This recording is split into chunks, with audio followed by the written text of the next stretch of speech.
Welcome to Norton Rose Fulbright's YouTube channel, Energy Transition, The Pace of Change. I'm Amy Armitage, counsel in our London office. I specialise in construction and engineering disputes in the energy and infrastructure sectors. And today I have the pleasure of hosting Stuart Denton at EQUANS, part of Energy UK, Director of EQUANS Integrated Solutions business in the UK. Stuart, welcome. I wonder if you could start by introducing yourself and telling us a little bit about your business.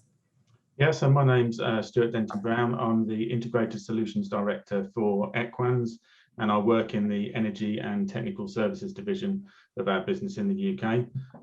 EQUANS is a name that might be quite new to a lot of people, but it's the new name for ENGIE's services-led activity in the UK. We're part of the ENGIE Group, and we're a market leader in the sector with over 70,000 employees, and that leverages over 200 years of expertise.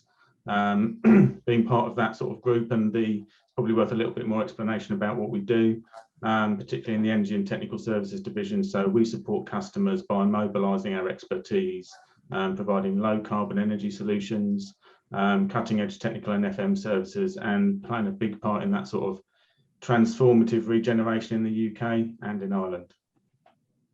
Thank you. So what does the energy transition mean to you and the business? I think I'll probably break that down into 4 parts. The first part being energy efficiency.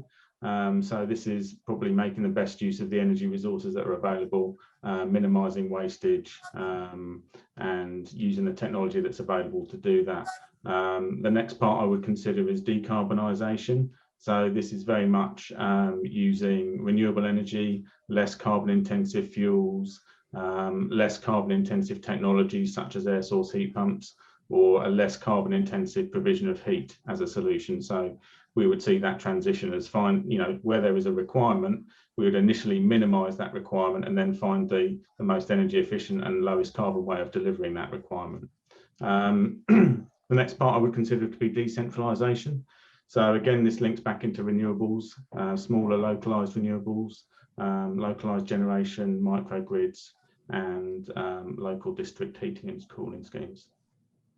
And finally, I think there's, with the sort of advances of technology, the last part of that would be digitalisation. So this is using all of the data and the technology that's available there to give us the insights that we need to identify opportunities and to provide grid balancing solutions, prediction of energy usage over time in quite sort of real time, so that we can balance the grid, peer-to-peer selling, and this will enable things like electric vehicle to grid balancing and recharging solutions as well. Okay. How do you think the energy transition is impacting, I guess, the energy and the construction sectors in particular? I think I've worked in energy efficiency, I guess, since 2008. So since then, we've been through sort of periods of austerity, recession, government spending reviews, that kind of thing.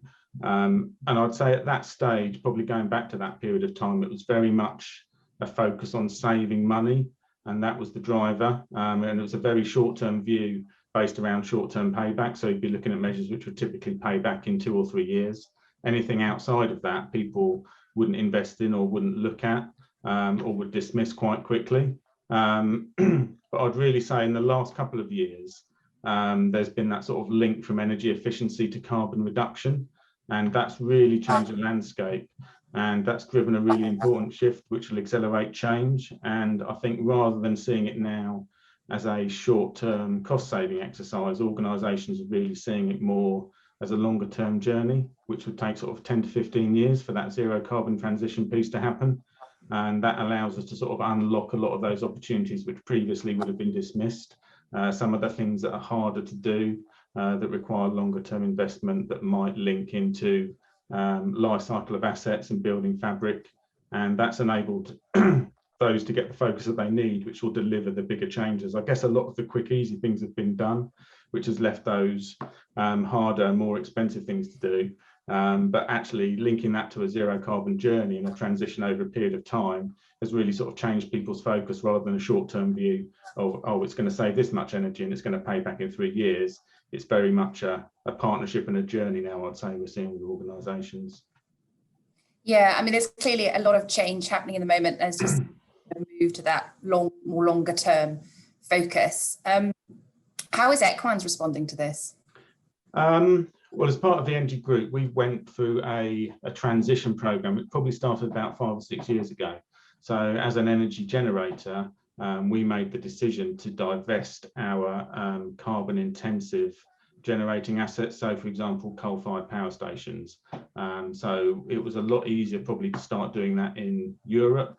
And then, you know, lots of the other parts of the world have got different challenges in decarbonising that generation. So we made the decision that we would divest those carbon intensive assets and we would focus on renewable technologies for energy generation. A good example of that is where we had Rugeley Power Station in the UK, and that was closed down, came to end of life, was closed down, and now we are regenerating that area as a low carbon, energy efficient sort of village town regeneration project. Also, I think we're responding by maximising the potential of integrating those technical facility services with energy.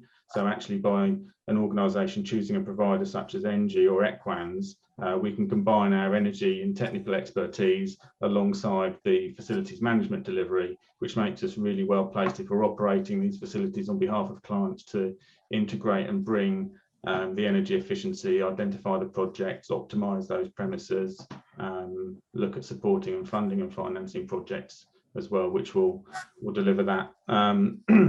If we're looking at carbon as well and how that links in, I think we've got a crucial part to play in decarbonising ourselves as an organisation, which will then be providing lower carbon inputs into other organisations. So if we're providing facility services or cleaning services or technical services, then if we've decarbonised ourselves and our inputs through our own supply chain, we are then inputting much less carbon into another organisation's Scope 3 emissions. Thanks. You mentioned the strategic shift in EQUANS business. What do you think are the biggest opportunities, but also the challenges that you can foresee in the next 5 years? I think if I start with challenges, I think there is still quite a lot of uncertainty for organisations as we're coming through the pandemic, which although the energy reduction, energy efficiency, zero carbon transition hasn't gone away, it's probably holding back decision making until there's some clarity around, you know, will people be returning to offices? What would our property strategy look like as an organisation? How much space will we need? So I think that will hold back some of those decisions really, which still need to be made, but obviously organisations are still recovering and going through that process of what will their business look like, you know, how do we get people back off furlough. So I think there will be probably a bit of an explosion, I guess, in the next year or so as these things come back as a business priority more. I think the other challenges is the level of investment that's required to do some of the harder things that I alluded to earlier, that now that, you know, the quick easy wins have probably been addressed, you know, majority of people have got LED lighting, for example. So now it's looking at the level of investment required to take that next step. A lack of expertise and understanding, where do we start, what do we do? We know we've got to do something, but we don't know, you know, what is our starting point or what are the measures that we need to take to get to another point. And I think the other challenge is really the level of investment that sort of transformational change will require. And there's probably a need for a next sort of step change in technology or a new innovation or something like that. You know, if we looked at when people transitioned over to LEDs from traditional lighting solutions, that was a big sort of rapid change, which made a big difference. But actually, air source heat pumps aren't necessarily that easy to implement, for example, compared to a gas-fired boiler. It might be additional costs, although it is saving energy. The energy you've moved is more expensive and it's less carbon intensive, but there's lots of different challenges to balance there. And I know things like hydrogen are on their way, but that's not going to probably be feasible on a commercial scale for widespread rollout for several years. So, you know, I think that's a holdback. It's actually how can we maximise the existing technologies without that next step change being there. With regard to the opportunities, it's the shift from an energy focus to a carbon focus, and that's really raised the profile and given a renewed sense of purpose and urgency. And I think whereas energy efficiency could be often seen as quite a technical subject, an engineering subject, I think everybody is much more aware as a population of carbon and climate change and the requirement for that, which I think is a real opportunity to sort of maximise that awareness and willingness for everybody to play their part in that. There's lots of compliance there, so it's maximising the compliance activity that organisations have had to undertake. So if they've had to do an ESOS report or an SECR report, it's actually, what does that report tell you? You've had to pay to get that compliance activity undertaken, getting the benefits from that, understanding, you know, what is it telling me, what can I do, and leveraging the opportunities from that. I think there's a good opportunity with supply chain decarbonisation for everybody to play their part in that, and I think that will get built into as a requirement for service providers into tender responses, and as a requirement to, you know, be successful on tender bids. But really as well, with the transition to carbon and that awareness, I think now is the opportunity to really sort of have a wider holistic approach. So sort of looking at region-wide opportunities.